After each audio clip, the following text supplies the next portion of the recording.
Hey guys, welcome back to the channel. Today we're watching The Bad Batch.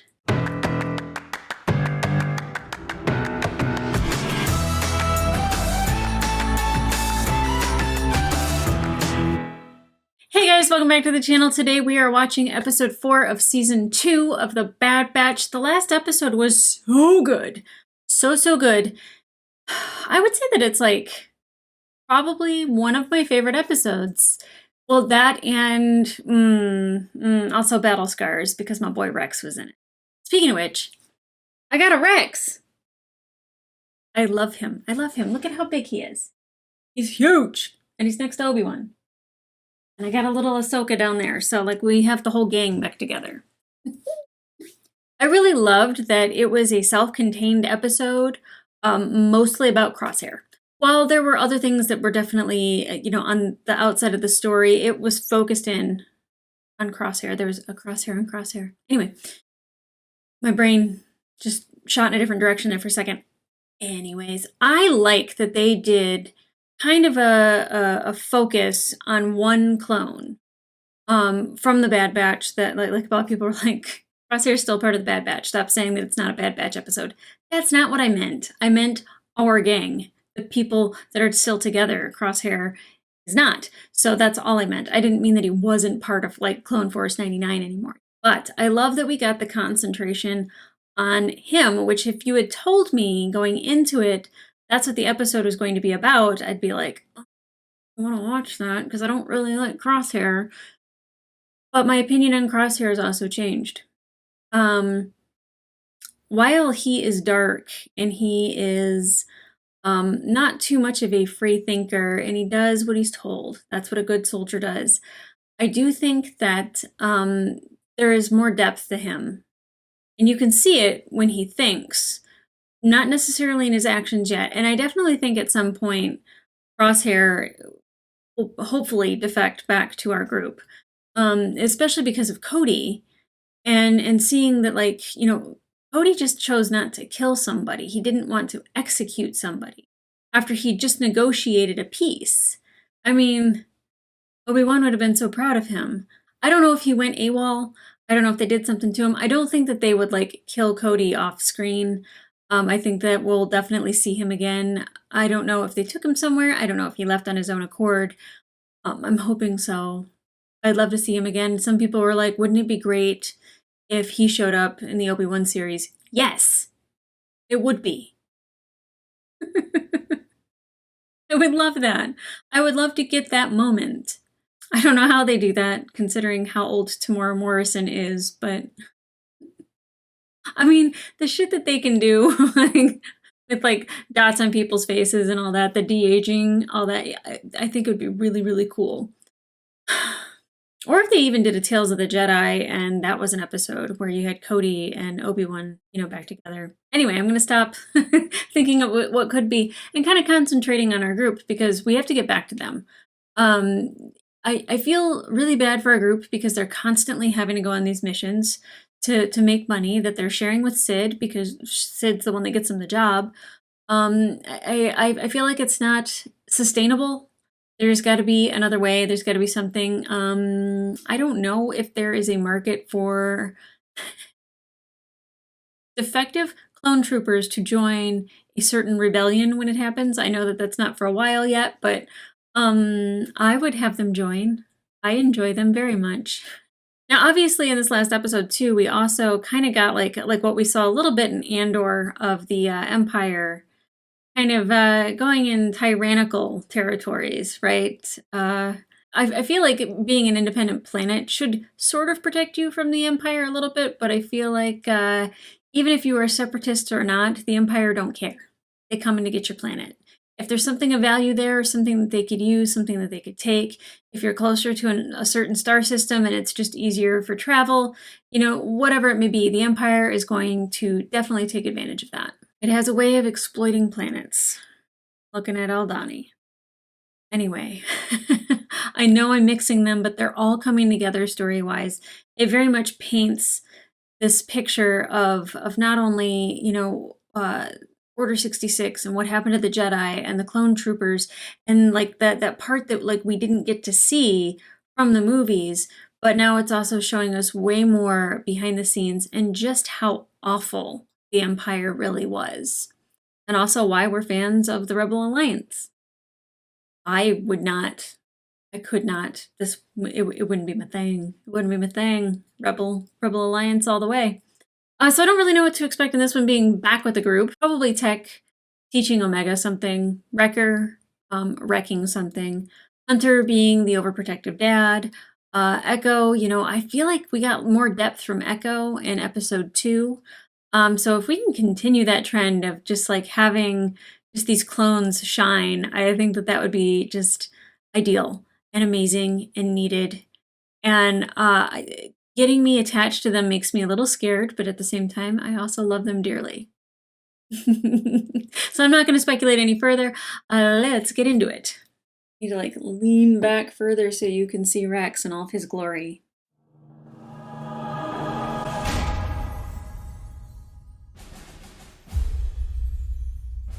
Faster.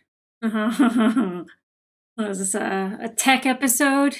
I could see him making something faster. Back to Sid's.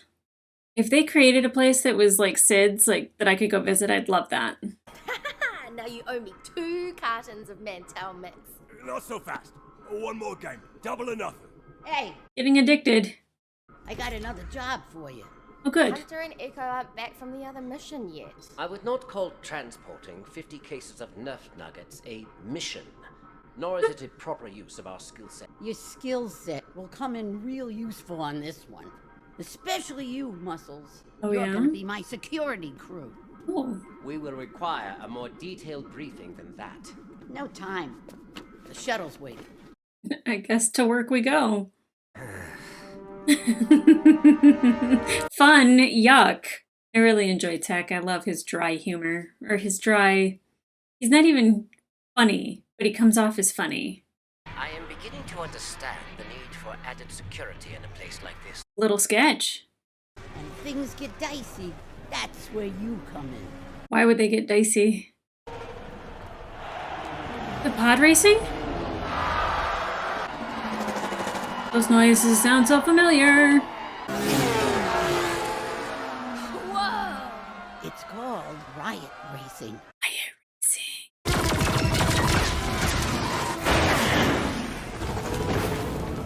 Oh, I used to play the pod racing game on my dad's PC like 20 years ago. Like, I would play the shit out of this. That's my new racer, Teo. He's gonna make me a lot of dough. Us, a lot of dough. Greetings, Oh. boss lady. He's a droid. Your ringer is a droid. Yeah. So sorry, you have a problem with droids, human? No, he's part droid almost. You want a challenge, Teo? Easy, I do Teo. not have enough information about this sport to determine that at this time. Then take a seat, spectacled spectator. Spectacled spectator. Not quite the sick burn that he thinks it is. Excuse me, I can't talk right now. It's time I prepare for the next race. Who's doing that voice? I don't know, Alan Tudyk jumped into my head, but I don't think that's who that is. They were not built for racing speed or durability. Which is why we modify them. Behold and be amazed. Impressive, is it not? Citterin Scaleback. It's been a long time since I've seen your shiny claws around Saphatoma. Real name is Citterin? Leggy. I'm busy. Get out of my pit. Yeah, step forward, Wrecker. Love it. You think your droid can beat my champ? What's he saying? Yeah. You do not want to know. The familiarity between you two suggests this race is personal. This is business. And we've got a race to win. I like how Tech always points out the most obvious stuff. This is awesome!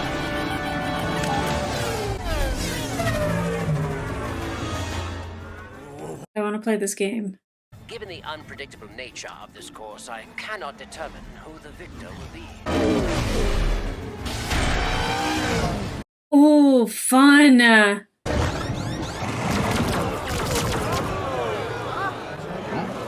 That seems dangerous. Oh no! A friendly reminder to all our spectators, be mindful of blaster fire. Zapatoma Speedway is not liable for any injury, death, or disintegration.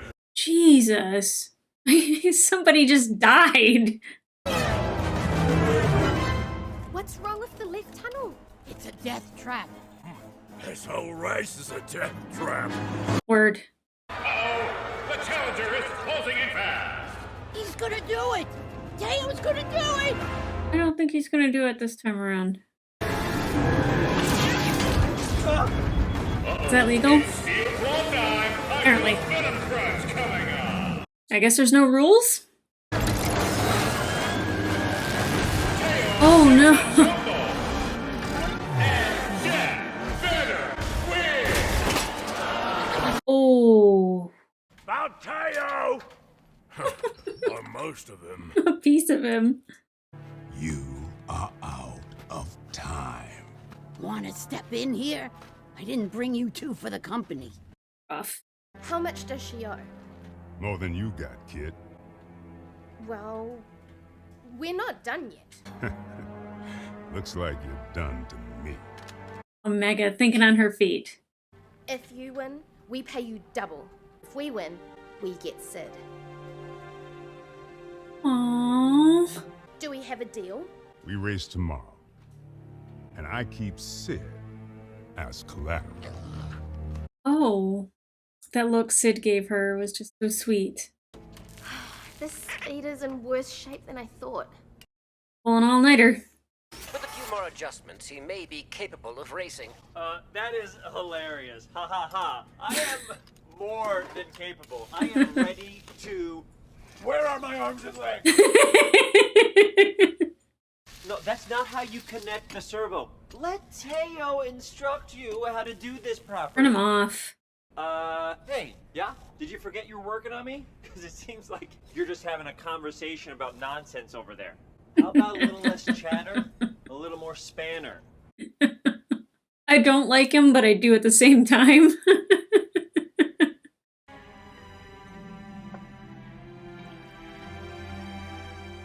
To old times. Not interested in old times. I've changed. Sooner or later, those outcasts you're hanging out with will get to know the real Sid. I might surprise you. I don't even know what that means. The real Sid. What could that... You get a general idea of how she's lived her life. You're racing next, Teo. Think you can win? I will ignore that obvious question. Yes, I can.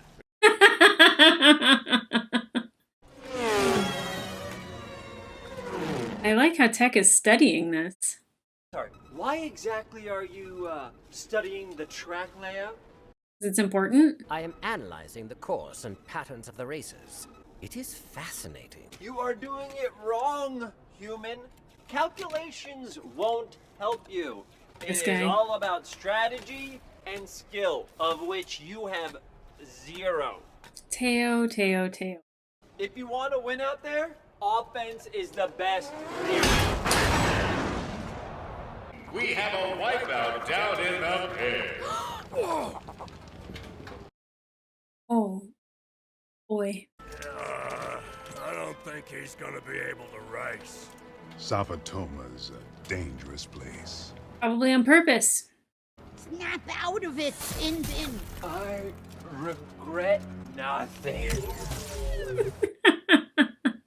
No racer means Sid loses. And so do you. Have Tech do it. I will be the racer. What? Ha! He's been studying. I never stop a fool from giving his life to make me rich. In Tech I trust. Let's go, Goggles. Jet Venom, Bosco, the Man Bomber Briggs, Steel Claw King, Vicious Sid Centauri, And Tech. Hyper Rod on a 7-deuce blaster, and finally, Tag. Tag? Is that his name? Tag? Just Tag?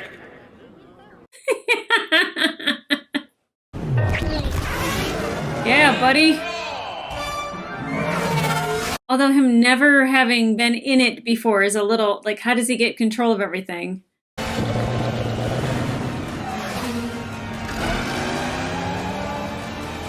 mean, when I rent a car, I have a hard time, like, driving the car I've never driven before.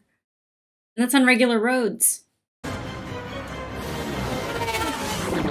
These visuals are stunning. Tech, you gotta be in front to win! Easy, Wrecker. It's called strategy. No, it's called losing! Not losing. Oh, is he gonna take the left tunnel? I like the music. Ted, don't take the left tunnel. Sid said it's a death trap. Transfer the schematics of the left tunnel to my display. On it. Shouldn't you just focus on not getting blown up? I can do both. Yes, he can. I'm fascinated with tech right now. I need more speed. Tech's coming in. Well, what's he doing? Oh! They were slowing me down. I love that so much. Tech's like, I don't need these. I now have increased speed and maneuverability. Yeah, that's great, but you're still in last place. Not anymore. A large part of the track is missing. That's why the race was avoided. It is also the shortest tunnel. I can use it to my advantage. It's too dangerous. The speeder can't make that jump. Yes, it can. I'm going fast enough. You're gonna dump more things? I mean, he is lighter than any other racer. Oh, somebody followed him.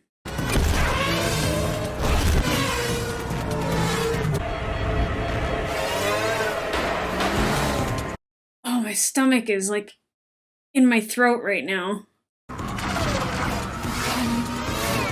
worked. You're closing in. I have never felt so much tension watching this show until this episode. I love it. Don't let him focus in!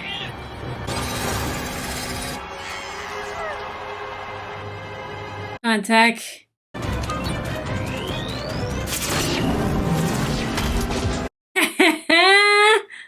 Slick. Here they come! It's going to be close! Is it gonna be a photo finish?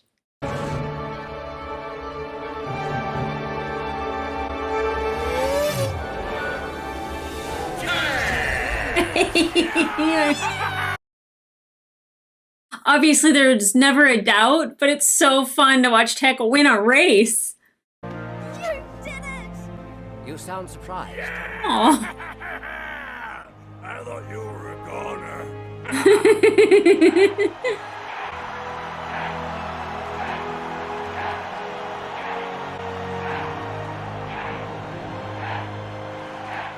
A little smile, I love it. That was some racing, Goggles. Yes. Well, I guess I owe you one. Yes, I would agree. I'll make it up to you. Hey, you three. You could have walked away. That loyalty is admirable. But with Sid, it doesn't always go both ways. Wonder what happened between him and Sid. Okay. Ah! That was like the quickest episode, I swear. It was just like tension the entire time. I love it. I'm really curious to know who did Teo's voice.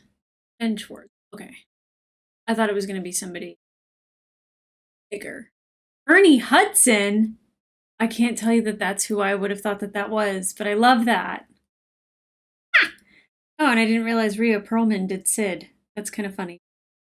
I learned that just now. Okay, that's awesome that I was saying that, like, with Crosshair in the last episode, we kind of got one that was, like, really self-contained with Crosshair. And this one, it was a main focus on Tech.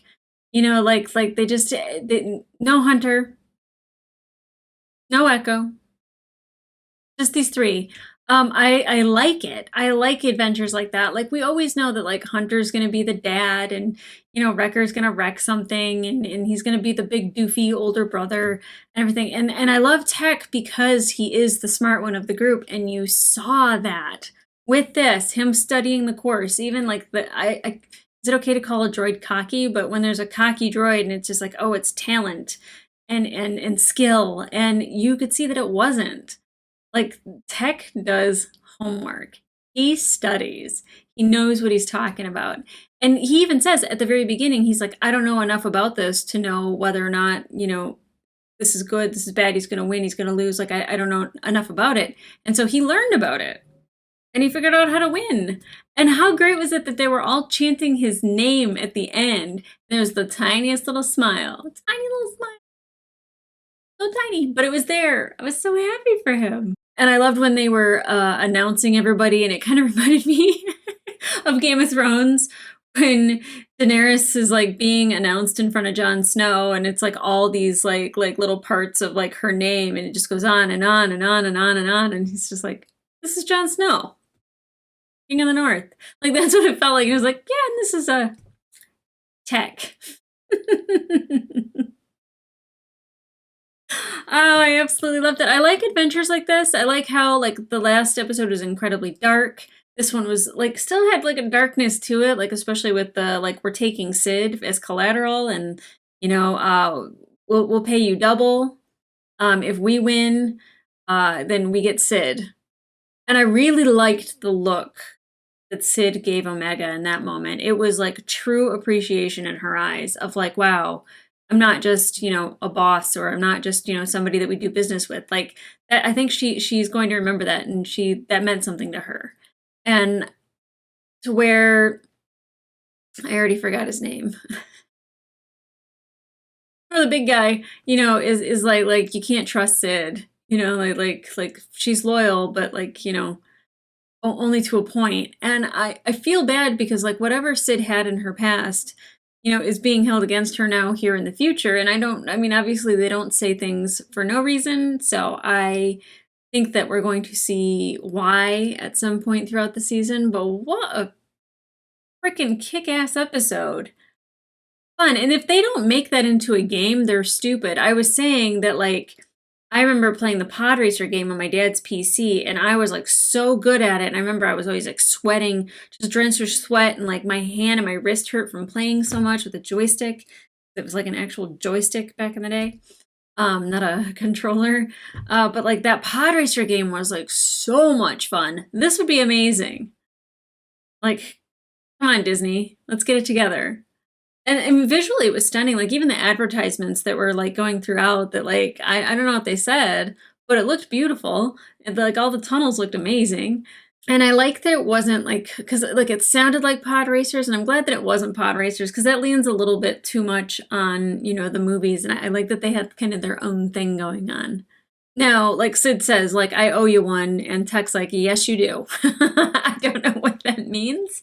I don't know if it's like, I don't know if they still owe her any money, or they owe a debt to her, or like maybe like they could get some help with something, some extra credits to just go have a vacation, find a beach that doesn't have big crabs on it, kind of go doing something for themselves. Not Mantel Mix. We've had enough Mantel Mix. And this was kind of like a break. I don't want to say it was a filler episode, because it definitely wasn't, because there was definite character building in it. Whether like I don't know if Teo is going to be a thing in the future, but like we got just a nice little story arc with Teo. Like his character went from like, oh, like a cool droid that like races, to like, oh, he's sarcastic, he's a know-it-all, he's cocky, he's toast. He had himself a full arc. But it was nice to like I said, hone in on the clones and their abilities. And Tech showed his ability. Like when he says like he can do both, like he can avoid, being killed, and he can look at the tunnel schematics. Like he's that smart, he's that good. I appreciate that about Tech. I love that about Tech. And I'm sure we're going to see that again in the future. So definitely not a filler episode.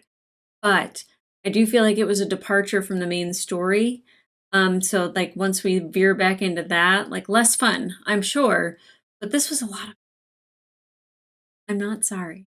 Okay, guys, if you want to watch the full-length reaction to this episode, it will be available on my Patreon, as well as full-length episodes to other reactions that I'm doing. Andor I start with the Star Wars ones, but like definitely Andor, The Expanse, House of the Dragon, Vox Machina. Severance will be up soon, as well as movies like The Glass Onion. I keep saying The Glass Onion. It's Glass Onion. But then also John Wick 3. And the full-length reaction for the first episode of The Last of Us is also on my Patreon. That show has been surprising me as well. Super good. Only one episode in, and I'm already hooked. It's good stuff. And also the trailer for The Mandalorian season 3 is on my YouTubes. So excited for that. I think the way these episodes are coming out, depending on how many episodes the season has, if it's another 16 like it was last time, they will be running into each other. So like just Star Wars overload. Pedro Pascal overload. I ain't mad about it. Actually, also Ashley Johnson, because she is in Vox Machina as the voice of Pike, and she did the voice of Ellie from The Last of Us in the game. And also Game of Thrones, because then there's a lot where there's like some intersections. Like not only Game of Thrones with Pedro Pascal and Bella Ramsey, and now they're in The Last of Us, but the writers of The Expanse were the assistants for George R.R. Martin, who wrote Game of Thrones. You see like how this just intersects like crazy. My worlds, they're just intersecting. I love it. But, that was a random thought of the day. Or, I mean, I have ADHD. Anyways, remember to like, subscribe. I'll leave a comment down below. Would you play this game? Because I sure as hell would. They need to make it a game. It needs to be a game. It would be a wasted opportunity if they didn't make it a game. Okay, guys. I'll see ya.